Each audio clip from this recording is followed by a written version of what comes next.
boleh lewati 1 minggu berlalu, bukan karena kekuatan kita, semua karena kemurahan Tuhan. Oleh sebab itu, Dia layak menerima pujian dan sembah kita pada pagi hari ini. Mari sama-sama kita tundukkan kepala, kita persiapkan seluruh kehidupan kita. Kita mau meninggikan Tuhan, kita mau sembah Dia, sebab hanya Dia yang layak disembah dan ditinggikan. Ini kami umat-Mu Tuhan, ingin menaikkan ucapan syukur. Kami sungguh merasakan kemurahan dan anugerah Tuhan menyertai kehidupan kami sampai dengan saat ini. Sekalipun ada banyak masalah, persoalan dan tantangan yang boleh kami hadapi, tapi kami sungguh merasakan penyertaan Tuhan yang tidak pernah meninggalkan kami sedetik pun.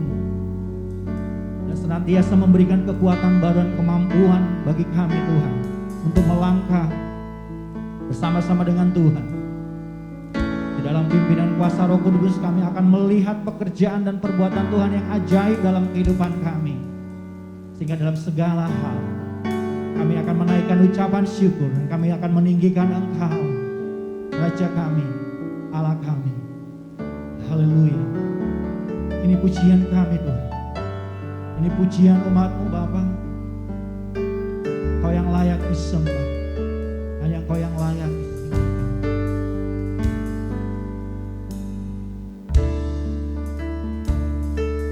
Haleluya. Haleluya. Alam semesta melukiskan kebesaran Tuhan.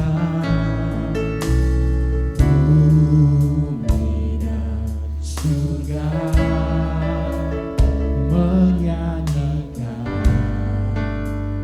kemuliaan nama-Mu.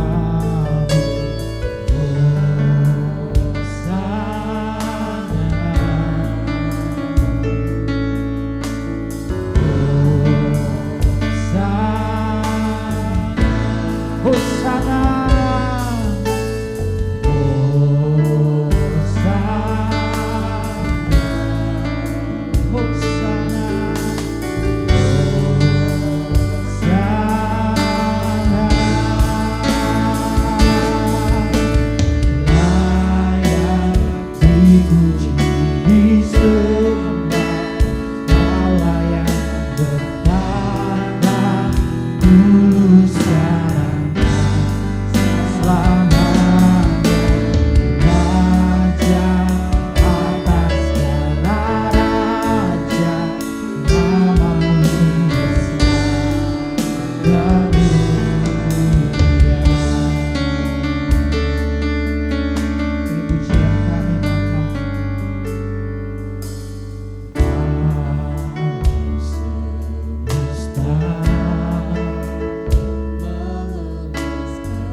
Hosana, Hosana.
Dia yang layak.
Kami percaya Engkau sedang bekerja, Rohmu sedang bergerak Tuhan di antara kami, membangkitkan semangat yang baru, memberikan kekuatan yang baru, menyatakan kesembuhan dan mujizat yang baru.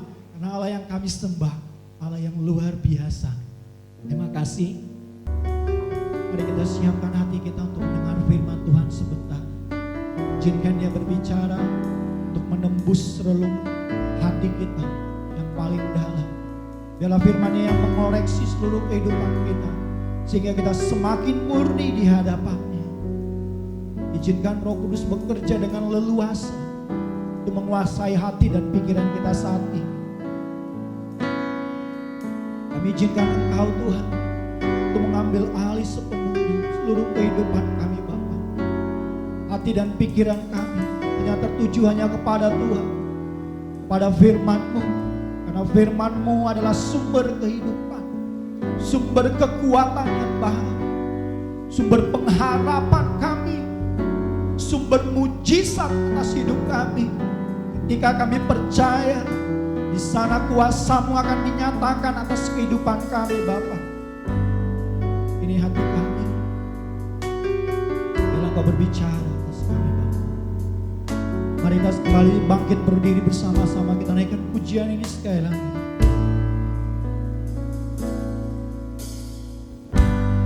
Dengan apa ku membalas kasih-Mu yang ku terima dari-Mu? Dengan apa ku membalas cinta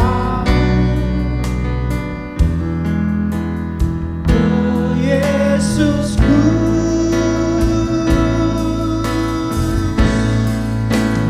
Ku mau selalu bersyukur, selalu bersyukur. Kau Tuhan yang setia, yang selalu menopang. Ku mau selalu bersyukur, oh selalu bersyukur. Kau Bapa-Ku yang setia, ku mau selalu bersyukur, selalu bersyukur. Kau Tuhan yang setia, yang selalu menopang. Ku mau selalu bersyukur, selalu bersyukur. Kau Bapa-Ku yang setia.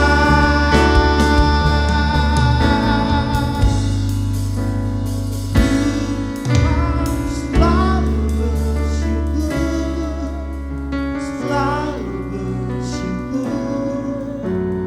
Kau Tuhan yang setia, yang selalu menopang. Ku mau selalu bersyukur,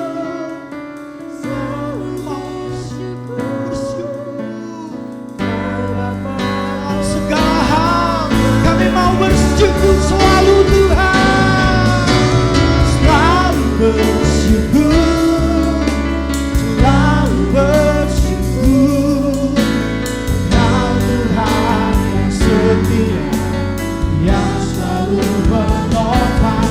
Ku mau selalu bersyukur, selalu bersyukur. Kau Bapa-Ku yang setia, Kau Bapa-Ku yang setia, Kau Bapa-Ku yang setia.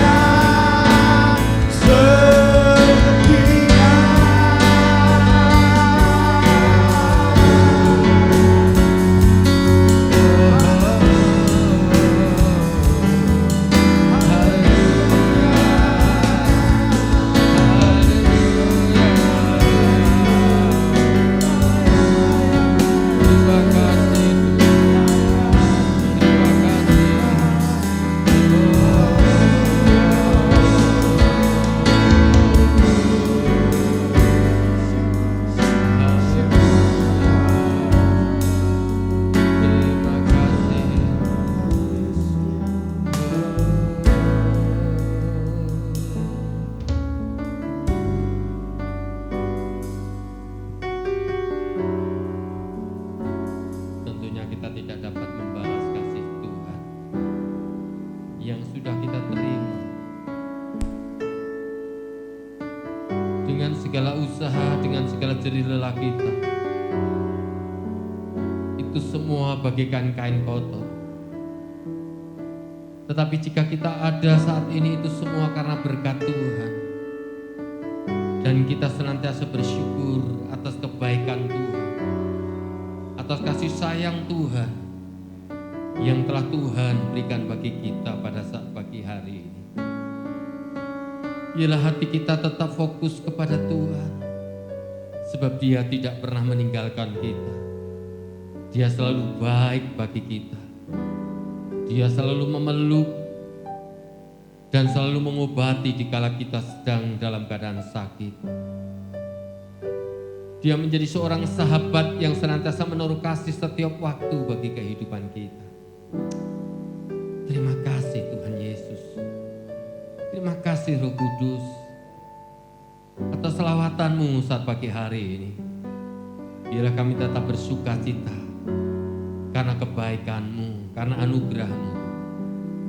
Jika sebentar kami hendak merenungkan kebenaran firman Tuhan, kiranya Tuhan menguatkan, meneguhkan setiap kami, agar kami dapat mengerti rencana dan kehendak Tuhan dalam kehidupan kami. Terima kasih Tuhan, terima kasih demi nama Tuhan Yesus. Kami menaikkan doa kami. Amin. Silakan duduk Bapak Ibu yang dikasihi Tuhan. Shalom. Saudara yang kasih Tuhan, kita sudah di akhir bulan Oktober tanggal 31. Dan besok hari Senin kita sudah memasuki hari pertama di bulan November. Nah saudara, tentunya besok bulan Desember kita juga akan merayakan Natal dan tentunya masih dalam kondisi prokes. Nah, saudara yang kasih Tuhan, saya masih melanjutkan tema kebenaran firman Tuhan. Jika yang pertama, yang pahit itu belum tentu tidak baik, yang manis itu belum tentu baik, saudara. Lalu yang kedua, yang kedua itu yang putih belum tentu bersih, yang hitam belum tentu kotor. Nah, saudara, sekarang yang ketiga yaitu kaya belum tentu dermawan, miskin belum tentu kekurangan, saudara. Kaya belum tentu dermawan, miskin belum tentu kekurangan. Nah, acap kali kita memiliki sebuah pemahaman yang keliru, yang salah. Seringkali kita berkata bahwa kalau orang kaya itu identik dengan pemberian. Kalau orang miskin itu identik dengan apa? Meminta-minta. Betul bukan, saudara? Tetapi kita akan lihat di dalam kebenaran firman Tuhan, di dalam Amsal pasal yang ke-11 ayat 24 ya sampai yang ke-25.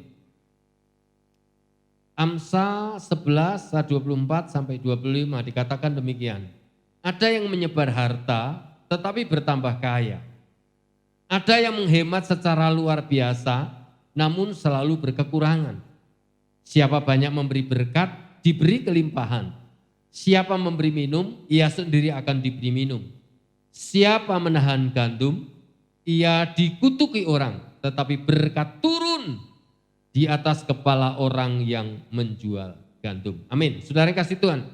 Dan ternyata kalau kita selaraskan dengan kebenaran firman Tuhan, apa yang menjadi pemahaman kita, apa yang menjadi pemikiran kita tadi, ternyata keliru.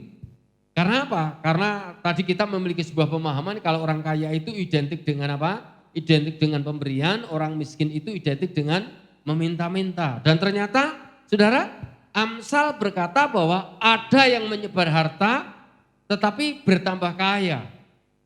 Ada yang menghemat secara luar biasa namun selalu berkekurangan. Dan ternyata saudara yang kasih Tuhan, kunci atau rahasia untuk semakin kita diberkati adalah apa?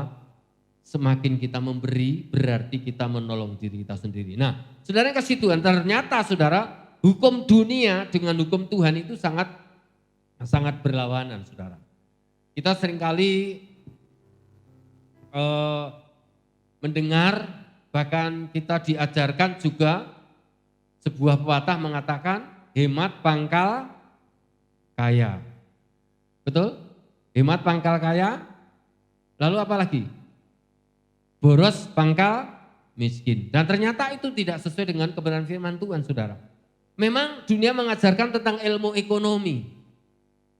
Ilmu ekonomi itu betul-betul menyimpan segala apa yang sudah Tuhan berikan bagi kita. Dan dikeluarkan itu sedikit sekali, saudara. Tetapi Alkitab dikatakan ada orang yang menyebar harta bukan semakin berkekurangan, tetapi semakin berkelimpahan, saudara yang kasih Tuhan. Dan ternyata kunci rahasianya untuk hidup di dalam berkat Tuhan, kita harus belajar memiliki kemurahan hati. Nah, saudara yang kasih Tuhan, nah kita akan membandingkan perihal orang kaya dan orang miskin, saudara yang kasih Tuhan. Dan Alkitab mencatat perihal tentang orang kaya, ya. Perihal orang kaya, kalau kita lihat di dalam Injil Lukas pasal yang ke-12, ayat 13 sampai yang ke-21, itu menceritakan tentang, saudara, seorang di mana ketika seorang itu lari mendapatkan Tuhan Yesus, di mana Tuhan Yesus sedang perjalanan, lalu dia katakan, Tuhan tolonglah ingatkan kepada saudaraku supaya saudaraku itu berbagi warisan kepadaku. Lalu Tuhan Yesus menjawab, siapakah yang mengangkat aku menjadi hakim dan siapakah saudara itu? Nah, saudara kasih Tuhan. Lalu Tuhan Yesus, lalu Tuhan Yesus memberikan sebuah perumpamaan. Perumpamaan di mana perumpamaan itu mengatakan demikian bahwa ada orang yang memiliki hasil panen yang berlimpah-limpah karena tanahnya luas. Dan ketika dia memiliki kekayaan yang berlimpah itu, dari hasil panen yang berlimpah itu, dia sudah menyediakan gudang dan ternyata gudangnya ini sudah tidak mencukupi lagi. Oleh sebab itu, dia berkata dalam hatinya, kami akan rombak gudang itu, kami akan membuat gudang yang lebih besar lagi, yang lebih luas lagi, supaya dapat menampung hasil panen yang berlimpah-limpah itu.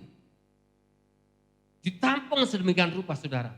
Lalu dia berkata di dalam dirinya, hei jiwaku, sekarang kamu ada banyak berlimpah-limpah harta kekayaan. Biarlah kita makan, kita minum, kita menikmati dari apa yang sudah kita dapatkan. Nah, saudara kasih Tuhan, banyak orang memiliki sebuah pemikiran seperti itu. Banyak orang memiliki sebuah pemahaman seperti itu. Supaya di akhir tuanya tidak menderita, di akhir tuanya hidupnya selalu berkelimpahan, selalu berkecukupan. Jadi apa saudara? Mempersiapkan segala sesuatu untuk masa depannya itu baik. Tapi kalau mempersiapkan sesuatu untuk dirinya sendiri dan melupakan Tuhan, meninggalkan kasih karunia Tuhan,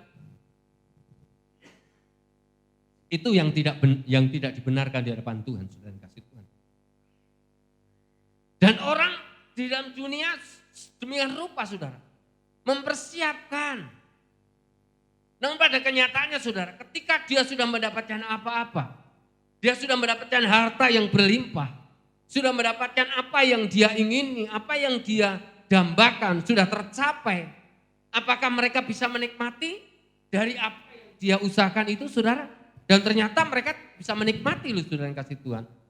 Banyak orang-orang kaya tidak bisa menikmati. Kenapa? Karena mungkin hidupnya ada banyak penyakit diabetes. Saudara, kalau sakit diabetes itu makannya terbatas, betul? Kalau sudah diabetes apa yang terjadi, saudara? Bisa komplikasi. Kalau sudah komplikasi apa? Bisa menjalar, bisa stroke, saudara. Padahal dia punya mobil mewah, dia banyak makanan, tapi dia makannya terbatas, saudara. Betul enggak? Nasi pun dibatasin, minumnya pun dibatasin, saudara. Coba kalau sudah stroke, apakah bisa mengendari mobil yang mewah? Enggak. Bergantung kepada orang lain, bergantung pada sopirnya. Lalu siapa yang menikmati? Ya sopirnya, saudara. Nah, ini yang seringkali terjadi di dalam dunia.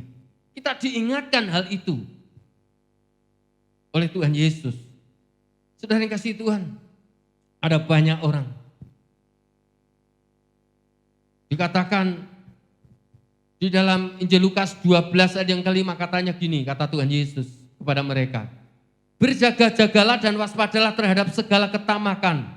Sebab walaupun seorang berlimpah-limpah hartanya, hidupnya tidaklah bergantung pada kekayaan itu. Mereka berpikir, mereka beranggapan kalau memiliki segala sesuatu, wah nyaman. Berobat bisa kemana saja. Menurut pada kenyataannya, ya mati juga, saudara. Betul? Nggak bisa menikmati. Mengandalkan harta kekayaan. Karena dikatakan di sini hidupnya tidaklah bergantung pada kekayaan itu, saudara. Hidup kita sebagai orang percaya kepada Tuhan bukan dari dunia ini. Hidup kita bergantung pada Tuhan. Amin.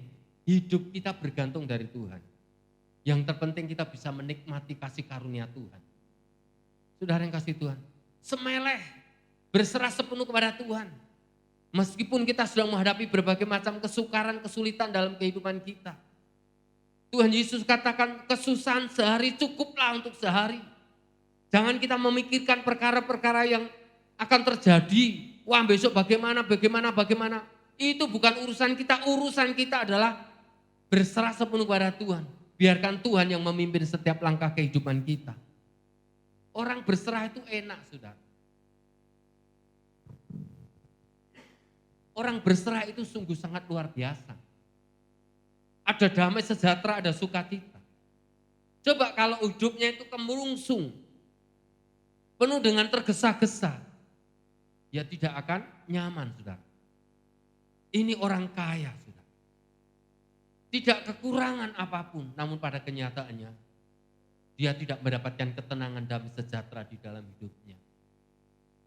Itu yang pertama. Yang kedua, orang kaya yang kedua. Di dalam Injil Markus pasal yang ke-10 ayat 21 sampai yang ke-30. Di situ ada seorang yang bertanya kepada Tuhan Yesus. Tuhan Yesus, bagaimana caranya supaya kami mendapatkan hidup yang kekal? Supaya mendapatkan hidup yang kekal. Lalu Tuhan Yesus bertanya, apa yang sudah kamu lakukan? Apakah kamu sudah mentaati semua peraturan-peraturan Tuhan? Oh Tuhan, dari muda sudah saya lakukan itu. Saya sudah taat, saya sudah setia, melakukan segala apa yang diperintahkan Tuhan. Saya mentaati semua apa yang diperintahkan Tuhan. Bahkan sejak dari muda, saya sudah taat, saya sudah setia. Tapi Tuhan Yesus berkata apa? Masih ada yang kurang. Apa? Jualah semua harta milikmu dan berikan kepada orang miskin.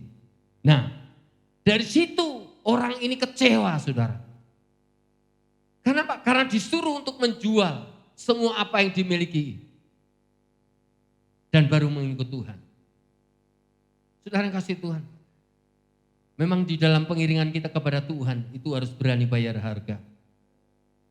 Barang siapa meninggalkan saudara kita, orang tua kita, ayah ibu kita, maka Tuhan akan menggantikan itu semua, saudara yang kasih Tuhan.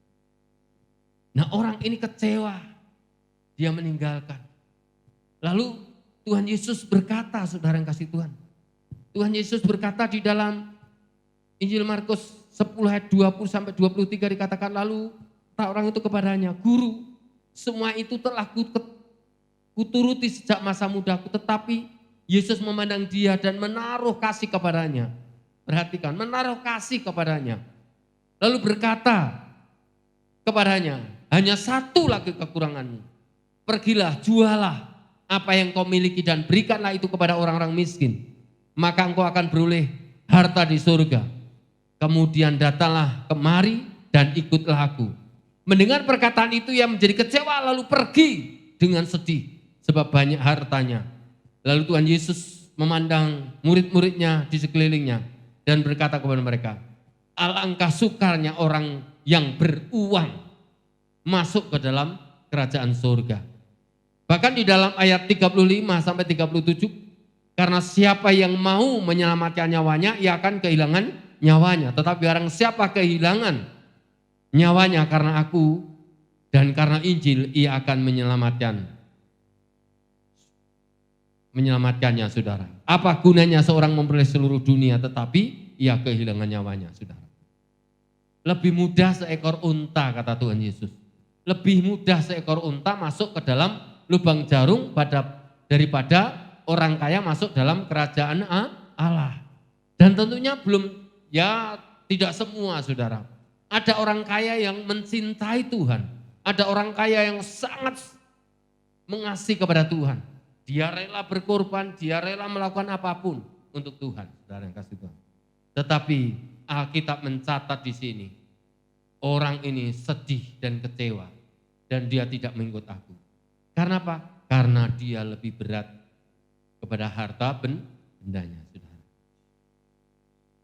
Tentunya kita di dalam pelayanan, dalam kehidupan sehari-hari, kita menjumpai hal seperti itu. Banyak orang kaya yang modelnya seperti itu.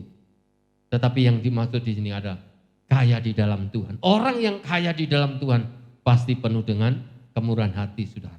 Pasti akan memprioritaskan Tuhan, menomorsatukan Tuhan. Tuhan akan menjadi pusat di dalam seluruh kehidupannya. Dia akan menjadikan Yesus sebagai penguasa tunggal dalam hidupnya. Bukan masalah materi.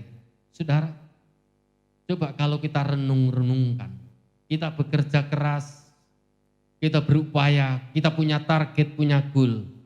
Setelah kita mendapatkan target dan goal yang kita capai itu, apakah kita puas? Tentunya tidak. Masih pingin lagi, masih pingin lagi.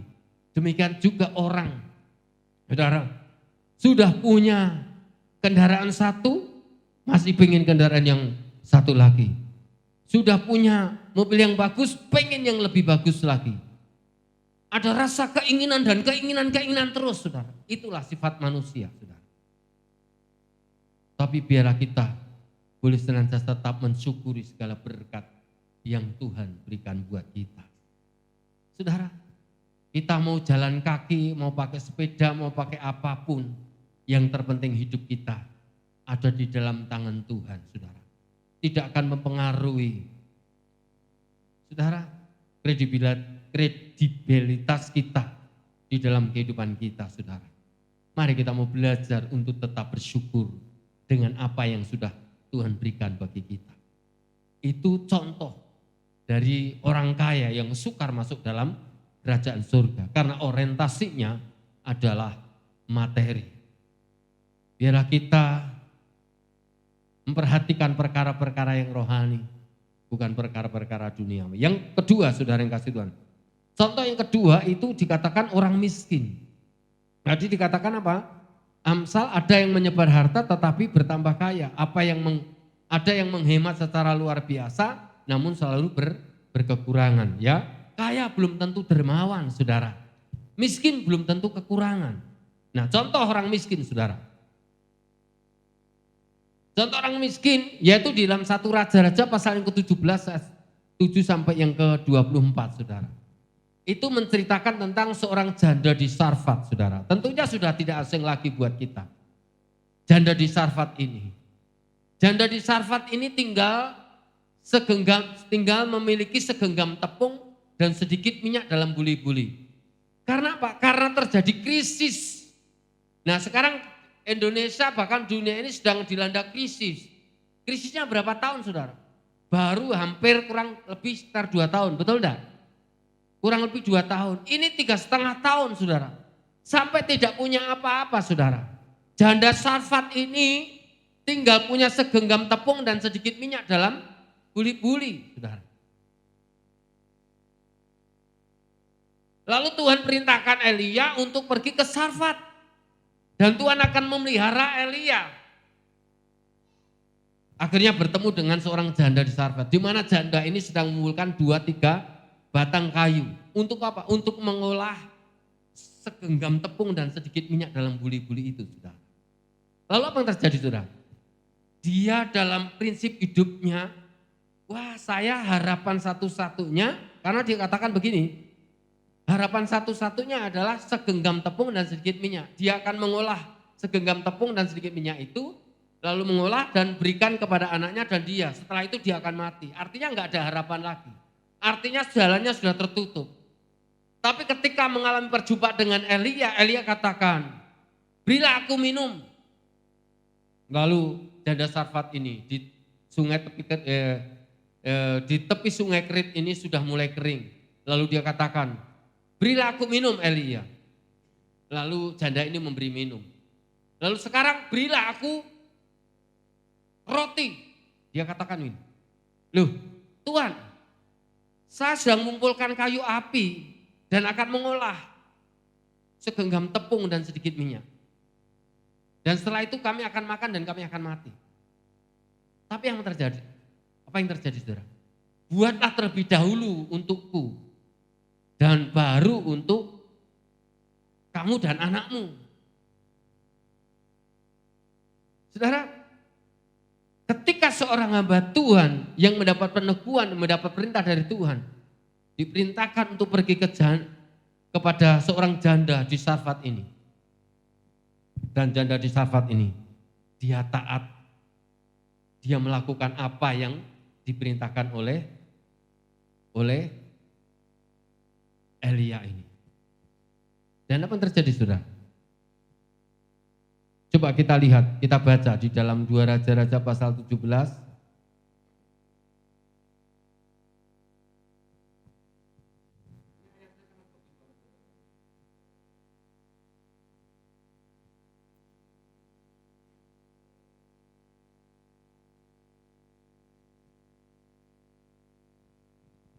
Ayat 13 sampai yang ke-16. Tetapi Elia berkata kepadanya, janganlah takut, pulanglah, buatlah seperti yang kau katakan. Tetapi buatlah lebih dahulu bagiku sepotong roti bundar kecil daripadanya dan bawalah kepadaku. Kemudian barulah kau buat bagimu dan bagi anakmu. Ayat 14. Sebab beginilah firman Tuhan Allah Israel, tepung dalam tempayan itu tidak akan habis dan minyak dalam buli-buli itu pun tidak akan berkurang sampai pada waktu Tuhan memberi hujan ke atas muka bumi. Lalu yang 15, lalu pergilah perempuan itu dan berbuat seperti yang dikatakan Elia. Maka perempuan itu dan dia serta anak perempuan itu mendapat makan beberapa waktu lamanya. Tepung dalam tempayan itu tidak habis dan minyak dalam buli-buli itu tidak berkurang seperti firman Tuhan yang diucapkan dengan perantaraan Elia. Wah, luar biasa saudara. Ketaatan membawa berkat yang berlimpah. Ketaatan itu mendatangkan berkat yang berlimpah. Ketika seorang janda di Sarfat ini dia taat melakukan apa yang diperintahkan oleh Elia, maka segenggam tepung dan sedikit minyak itu tidak akan berkurang. Dan ada pemeliharaan Tuhan, katakan sama-sama, pemeliharaan Tuhan. Bagi kita yang belajar untuk taat, maka ada pemeliharaan Tuhan. Tuhan pasti memelihara di dalam setiap kehidupan kita. Kita saat ini sedang menghadapi krisis. Situasinya sulit, saudara. Saya sangat paham, sangat tahu betul, saudara. Ada banyak orang yang kehilangan pekerjaan. Ada banyak orang yang pendapatannya mulai menurun. Saudara, sementara kehidupan, kebutuhan sehari-hari terus menanjak, betul? Tapi percayalah, saudara, Tuhan memelihara kehidupan kita. Sehingga kita bisa sampai detik ini, itu semua karena Tuhan, amin. Saudara yang kasih Tuhan, gak usah takut, dikatakan gak usah takut, taati saja apa yang dikatakan oleh Tuhan. Taati, maka segala perintah Tuhan itu pasti akan katakan berilah kepadaku. Kalau dipikir-pikir, ini Elia ini hamba Tuhan yang sabreng, saudara. Jika saya mungkin datang ke rumah saudara, misalnya saudara tinggal punya beras berapa, mungkin seperempat, dan akan masak lalu untuk keluarga saudara, tiba-tiba saya minta nimbrung di situ, datang lalu minta makan. Kira-kira apa saudara? Oh, apa kata dunia saudara? Itu pendeta ora tahu diri, betul enggak? Tinggal punya sedikit minyak beras saja mau masak malah minta kepadaku. Tapi ketika taat maka Tuhan berkati luar biasa saudara. Betul enggak saudara? Ini janda ini taat, maka Tuhan memberkati. Itu sesuatu yang luar biasa, saudara yang kasih. Memberi dari segala kekurangannya. Memberi dari seluruh nafkahnya. Benar seperti apa yang dikatakan oleh Tuhan Yesus. Tatkala Tuhan Yesus ada di Bait Allah, Tuhan Yesus memperhatikan seorang janda memberikan 1 peser di rumah. Lalu Tuhan Yesus berkata, mereka orang-orang kaya memberi dari kelebihannya, sementara Anda itu memberi dari segala kekurangannya, segala nafkahnya. Kalau saudara renungkan, benar juga saudara. Coba, kalau orang nggak punya, memberikan persembahan untuk Tuhan, membawa seluruh persembahan kepada Tuhan. Kadangkala saudara nggak punya pun, kalau orang-orang desa, orang-orang biasanya, coba kalau ada hamba Tuhan datang ke rumah, kadang-kadang nggak punya pun dipinjam-pinjamkan dulu, betul enggak saudara?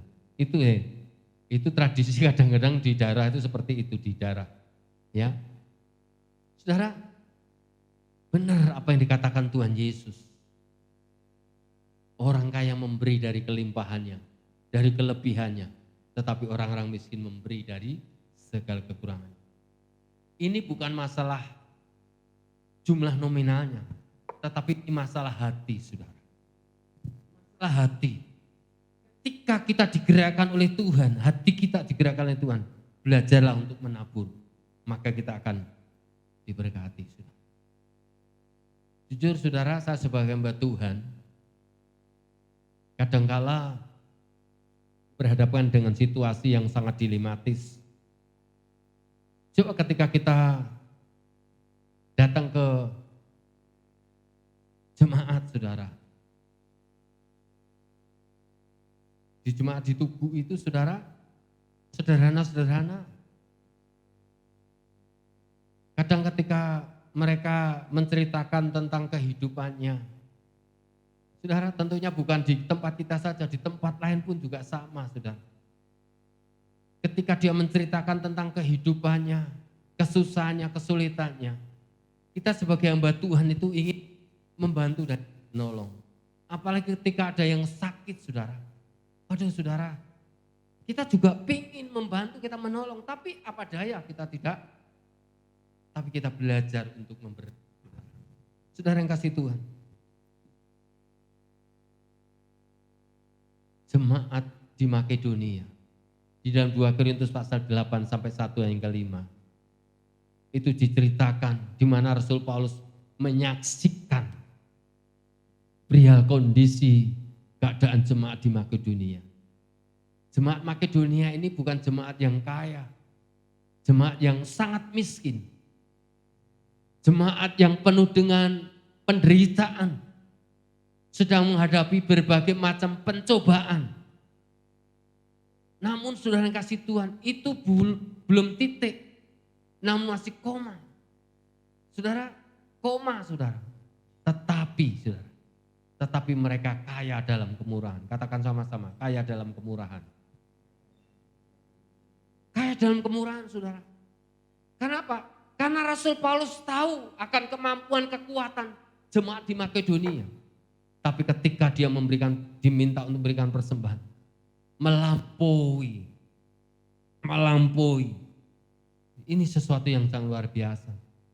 Dia memberikan pertama-tama untuk Allah, dan yang kedua memberikan untuk hamba Tuhan. Itu sesuatu yang sangat luar biasa.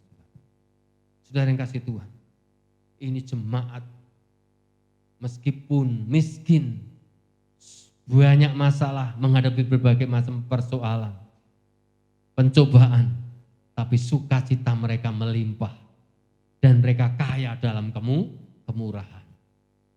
Ada perbandingan saudara, orang kaya yang hanya untuk dirinya sendiri, sementara orang-orang yang sederhana, orang-orang miskin, rela berani memberi. Karena memberi itu sedang menolong diri kita sendiri. Karena apa? Karena prinsipnya tabur tuai, barang siapa menabur pasti akan menuai. Saudara yang kasih Tuhan, mari kita belajar untuk hidup di dalam takut akan Tuhan. Saya percaya saudara yang kasih Tuhan, kaya itu belum tentu dermawan, dan miskin itu belum tentu kekurangan. Janganlah kita hanya melihat apa yang nampak, tapi melihat setiap hati dari diri kita sendiri, saudara. Mari kita mau belajar untuk memberikan yang terbaik bagi Tuhan. Haleluya. Hanya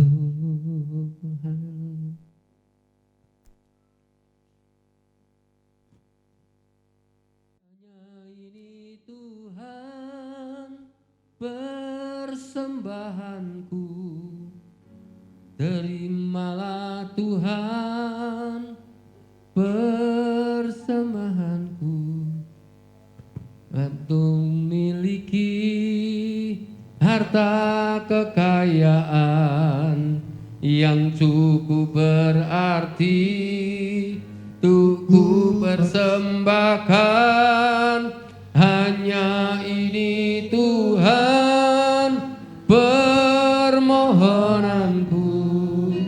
Terimalah Tuhan persembahanku, pakailah hidupku seumai alatmu, seumur hidupku. Betapa hatiku berterima kasih, betapa hatiku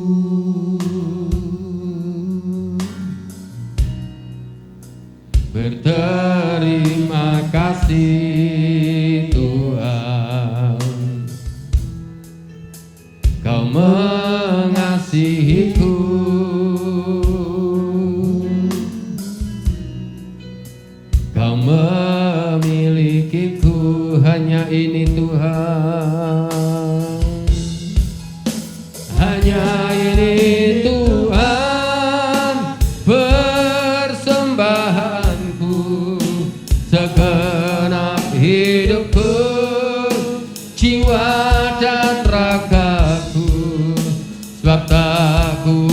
miliki harta kekayaan yang cukup berarti untuk ku persembahkan. Hanya ini Tuhan permohonanku, terimalah Tuhan persembahanku. Pakailah hidupku sebagai alatmu seumur hidupku. Saudara-saudara yang kasih Tuhan, kita adalah orang-orang yang sederhana di hadapan Tuhan. Tuhan tahu setiap hati kita. Tapi biarlah kita mau belajar untuk meneladani seperti orang-orang yang sederhana tadi. Janda di Sarfat, seorang janda yang ada di bait Allah, bahkan jemaat Makedonia. Kita mau belajar untuk menabur segala sesuatu yang baik. Kaya belum tentu dermawan, miskin belum tentu kekurangan. Justru pada saat kita menabur, saat kita memberi, justru disitulah kita akan disebut sebagai orang yang kaya dalam kemurahan. Ketika kita belajar memberi, ketika kita belajar menabur, dan kita belajar untuk memperhatikan orang, peduli orang lain, maka kita akan disebut sebagai orang yang kaya dalam kemurahan. Memberi bukan berarti secara finansial, tetapi bisa memberi perhatian, memberi hati kita untuk Tuhan, maka Tuhan akan campur tangan bagi kehidupan kita. Mari kita bangkit berdiri, saudara.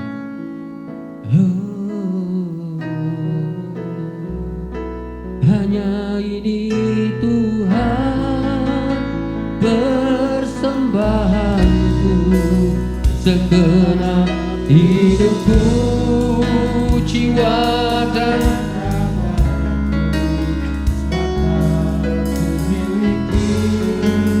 harta kekayaan yang cukup berarti untuk ku persembahkan. Hanya ini Tuhan permohonanku, terimalah Tuhan persembahanku. Pakailah hidupku sebagai alatmu seumur hidupku. Hanya ini Tuhan, hanya ini Tuhan persembahanku, segenap hidupku, jiwa dan ragaku. Sebab tak ku miliki harta kekayaan yang cukup berarti untuk ku persembahkan. Hanya ini Tuhan permohonanku, terimalah Tuhan persembahanku. Pakailah hidupku sebagai alatmu seumur hidupku.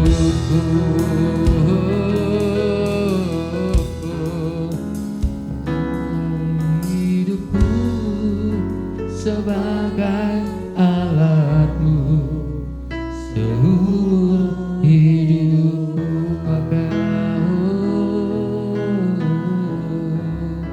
Pakailah hidupku sebagai alatmu seumur hidupku. Inilah kerinduan kami, Tuhan. Kami rindu agar hidup kami dipakai oleh Tuhan untuk menyatakan kasih dan kebaikan Tuhan kepada semua orang, agar hidup kami boleh menjadi berkat. Kami diingatkan untuk kami belajar untuk peduli, memperhatikan, care terhadap orang lain. Meskipun kami tidak memiliki apa-apa, tapi kami belajar untuk berbagi, untuk memberikan yang terbaik buat Tuhan. Meteraikan firman-Mu bagi setiap kehidupan kami Tuhan. Terima kasih Tuhan. Terima kasih. Kami berterima kasih, kami tiada pernah berhenti terus mendukung dalam doa untuk Bapak Bambang Giarto, Ibu Warni, istri Pak Agus, dan juga Pak Budi Utomo yang saat ini juga bersama dengan kami. Bahkan Ibu Nila, mungkin ada di antara jemaatku yang saat ini dalam keadaan lemah, gangguan fisik dalam tubuhnya. Kami percaya kuasa Tuhan, mujizat Tuhan dari tahun 2000 silam sampai detik ini tidak pernah berubah. Tuhan tolong, Tuhan sembuhkan, Tuhan pulihkan, beri sukacita dan roh damai sejahtera dalam kehidupan mereka, karena kami tahu Tuhan tidak pernah mereka-rekakan yang jahat bagi mereka. Tuhan selalu mereka-rekakan kebaikan. Ada rencana yang indah di balik sakit penyakit, supaya mereka punya pengalaman pribadi bahwa Tuhan penyembuh dalam kehidupan mereka. Terima kasih Tuhan, terima kasih, berkati seluruh keluarga mereka. Mereka tetap ada dalam kasih karunia Tuhan. Berkati juga Pelkades yang ada di Kabupaten Sleman yang sedang berjalan sehingga semua berjalan lancar, tiada kurang suatu apapun. Berkati bangsa negara, pemimpin bangsa, Tuhan memberkati kota kami Jogja dan Sleman. Demikian juga seluruh jemaat Tuhan di tempat ini maupun di Tugu, kami serahkan dalam tangan Tuhan. Tuhan berkati mereka, rumah tangga, pekerjaan, ekonomi, rezeki, bahkan studi mereka, dan apapun jadi pergumulan dalam kehidupan mereka, Tuhan tolong supaya mereka boleh tetap ada di dalam pemeliharaan dan sukacita yang dari Tuhan. Terima kasih. Jika sebentar kami akan pulang, kami akan meninggalkan tempat ini. Jemaat yang diberkati Tuhan, mari kita undur di hadapan Tuhan. Tuhan tidak pernah membiarkan kita berjalan seorang diri. Bahkan Tuhan tidak pernah menjadikan kita yatim piatu. Ada tangan Tuhan yang perkasa yang menopang setiap kehidupan kita pribadi satu dengan yang lain. Sebab itu jangan takut, jangan berkecil hati, jangan khawatir tentang apapun yang engkau akan makan, minum. Tuhan pasti akan mencukupkan setiap apa yang menjadi kebutuhan dalam hidupmu. Oleh karena itu pulanglah, terimalah berkat anugerah sukacita dan sejahtera, berkat kasih sayang yang sempurna, berkat yang datangnya dari Allah Bapa, cinta kasih sayang dari Tuhan Yesus Kristus, serta persekutuan dengan Allah Roh Kudus. Kiranya berkat telah turun buat kita semua dari sekarang sampai selama-lamanya. Kami mohonkan doa berkat ini penuh iman dalam nama Tuhan Yesus Kristus. Kiranya Engkau memberkati aku berlimpah-limpah dan memperluas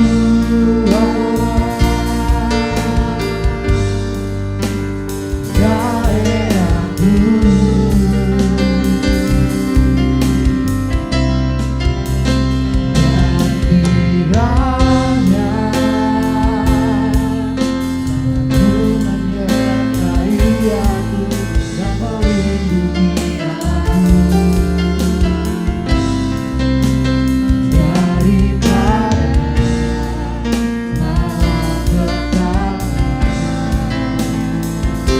kiranya kesakitan tidak menimpa aku,